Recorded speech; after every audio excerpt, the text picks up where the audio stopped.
Hi,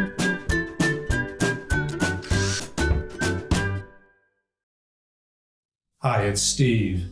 Today we'd like to show you how to install a thermal fuse kit in your dishwasher. It's a really easy repair. Let me show you how we do it. Now before we begin this repair, the first thing we'll need to do is to disconnect power to your dishwasher. If your dishwasher has a cord on it, simply unplug it. If not, locate the electrical panel and turn off the appropriate breaker or remove the appropriate fuse. Once we've done that, we can start our repair. Now that we have the power disconnected, I'm going to open up that dishwasher. And then we're going to remove the 4 screws across the top of the door. These are typically a number 15 Torx head screw.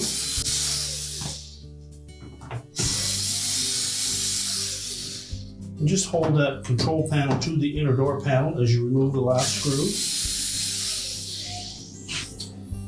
And we'll raise that door up to a vertical position. We're going to grasp both sides of that control housing. Tilt it forward while lifting up slightly on it. And we can disengage it from the door. Now next we'll remove that ribbon connector from the membrane switch that attaches to the side of the control board.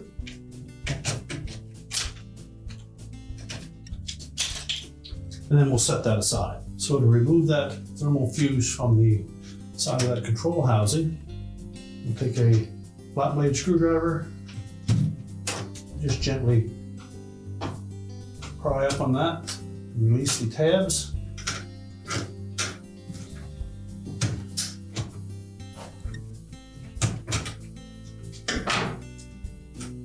And then pull that away. Remove the single wire from the door switch.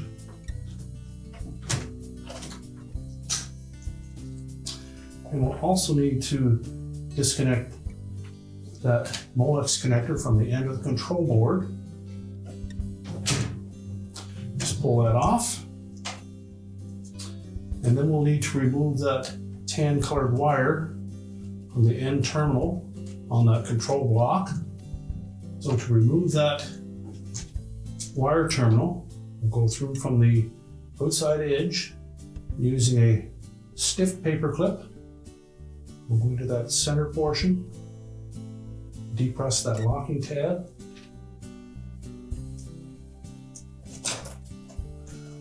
With that locking tab released, we can then pull that tan wire completely out of that housing. And we'll discard the old thermal fuse assembly, take the new one, and we'll line up that bare terminal in that Molex connector, keeping in mind that the locking tab should point towards the next wire in. So simply insert it fully into the housing until you hear a click where that locking tab engages. Well, next, we'll take the new thermal fuse assembly. We'll attach the wires from the harness connector and the single one.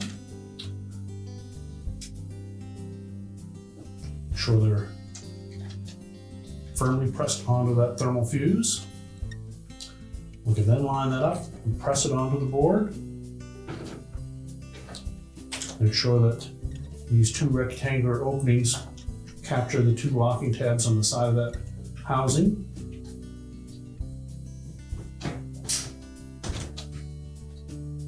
Reconnect that Molex connector to the control board.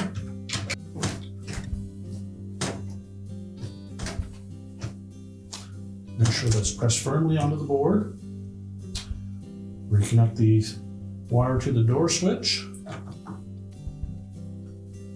And again, make sure it's pressed firmly onto the switch. We'll take the supplied wire tie and we'll attach a harness from that thermal fuse to our main wire harness.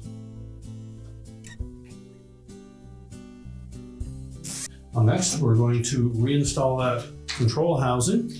We'll begin by attaching the ribbon connector from the membrane switch. Make sure they're pressed firmly onto the connector. Then line up these tabs across the bottom.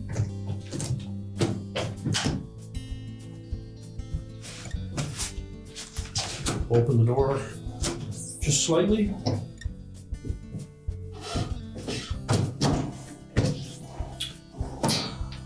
Make sure the housing fits flush against the inner door panel. And then we'll secure it with the 4 screws. Be sure not to over tighten those screws as they are going into plastic.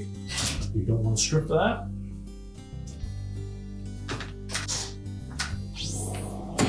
Make sure our door latches securely. We're now ready to reconnect the power, and your repair is complete.